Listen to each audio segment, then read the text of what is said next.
Now, this is the life. This is exactly what I've needed just to get away from it all. Some peace and quiet, just myself, well, and my orange crush, of course. Nothing in the world could bother me now.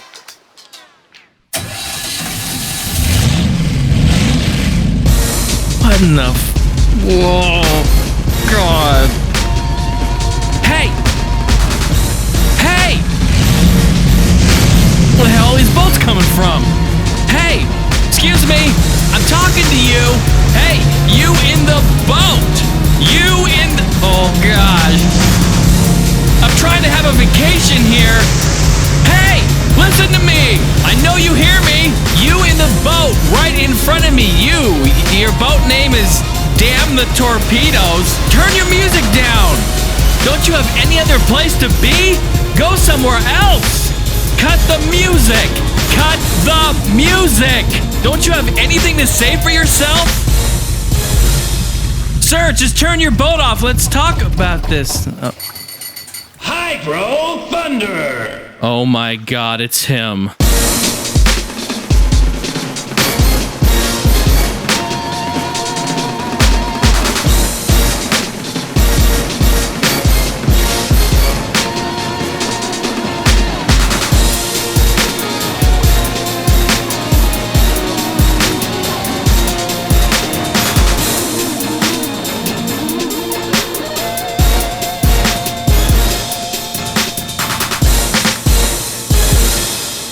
The year, 1999. The place? Well, in the arcades, baby. And the game? Well, you already know the answer to that. Hydro Thunder! Developed and published by our good friends at Midway, San Diego, California, this game was the debut title in the Thunder series of games, including Off-Road Thunder, Four-Wheel Thunder, and Arctic Thunder. Now, I can describe a game as a quote-unquote arcade racer, and what I mean by that is a game just like Hydro Thunder, where you have no rules, no boundaries, no reasonable explanation for moves like this.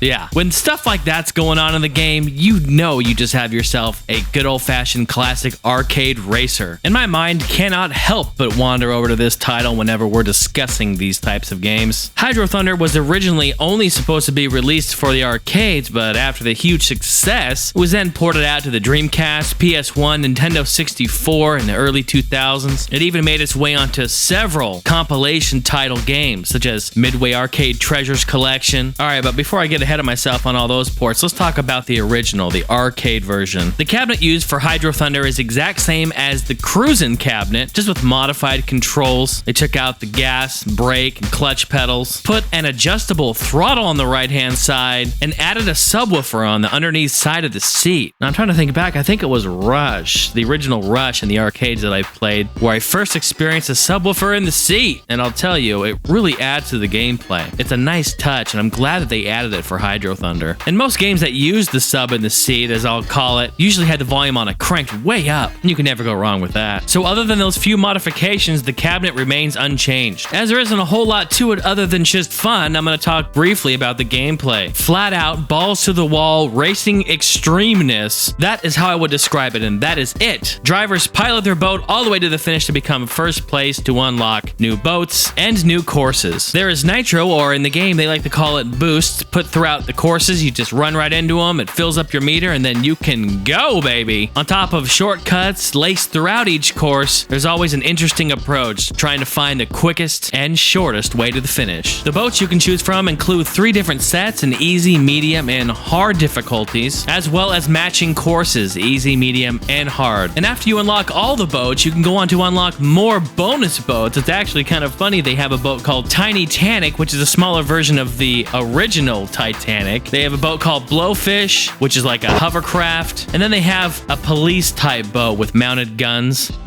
And they even have a rubber duck you can unlock. How awesome is that? I'm afraid we're not at the hotel swimming pool anymore, kids. Alright, so after the huge success of this game in the arcade, they decided to port it out to every console known to man. And that's exactly what they did. All these ports had little subtle but noticeable differences. For the PS1 in 2000 supported a career mode. Also in 2000 for the Nintendo 64 supported 4-player multiplayer when you had the expansion pack installed. Now there was a time when Midway had plans to pack this game and double it up with San Francisco Rush 2049. They were going to name this game Hydro Rush and release it for the PS2, but it got canceled, pushed back, whatever, but it eventually made its way onto Midway Arcade Treasures 3, which include both those titles. This was available for the GameCube, PS2, and original Xbox. Which now brings me to the Dreamcast port, which is cited as being almost arcade perfect. And reasoning is due to the graphics and sound quality being superior than the other consoles. That is the port that we are looking at right now, and I'm telling you, it is silky smooth beautiful. It just runs superb on the Dreamcast, and I absolutely love it. Now, I have played this game on all of the ports. I played it for the 64, PS1, and Dreamcast. I've even played it on all the Midway Arcade Treasures for Xbox and GameCube, and I'll tell you what, the differences are very, very subtle. Overall, you're gonna get the same experience no matter where you go. Honestly, it really just depends on what you want. If you want 4-player, multiplayer, that goes 64. If you want something that's more arcade perfect, you'll go Dreamcast. You want the career mode, a little more one-on-one time, you know, you're gonna go PS1. Just really depends on what you're looking for. Bottom line, you're gonna get the same experience cross-platform, so that's good news. So again, here we are looking at the Dreamcast version, and I'll tell you, on all of these games, the controls are really, really touchy. They're overly responsive, and that is, you know, a good and bad thing. But again, you know, you are on a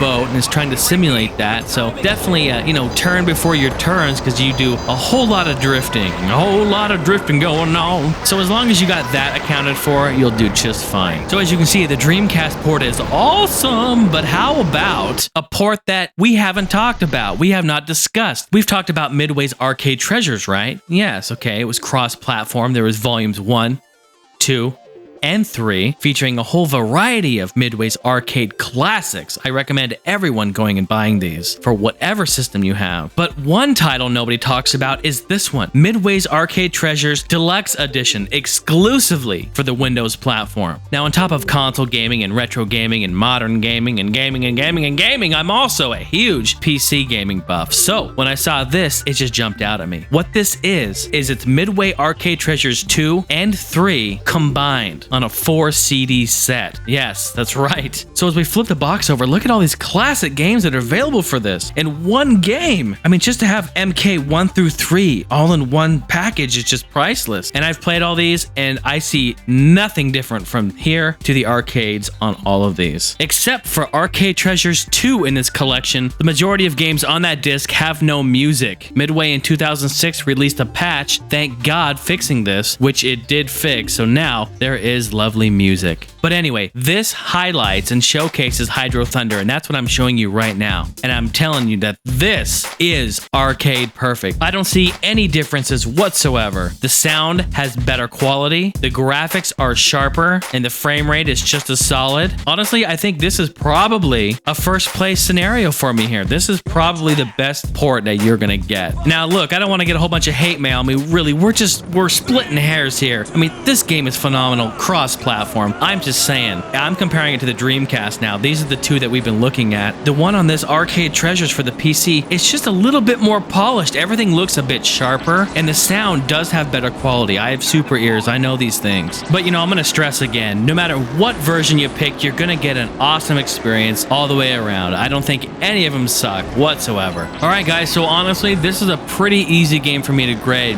It's not like it tried to do something and it didn't do it. I mean, this game was designed to do one thing and one thing only, and that is just be an all-out, balls-out, crazy arcade race to the finish. And it does that just perfectly. I mean, look at this. Let's look at a few things. When in a game can you do this?